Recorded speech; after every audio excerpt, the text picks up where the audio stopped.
Here's how to install the Importify Chrome extension and import from any supported supplier page.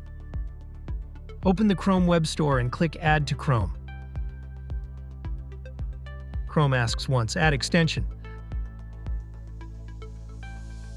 That's it installed. Pin it to your toolbar so it's always one click away. Now open any supported product page. Importify adds its own button right on the page. Or click the icon in your toolbar and import from there.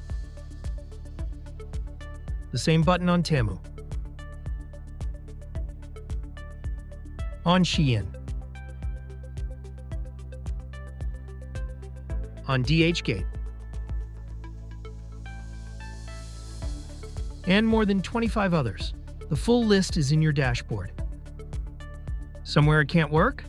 The extension says so and links you to the sites it supports. Click Add, and the whole listing lands in your editor. Title, images, variants, and price. One extension, every supported supplier.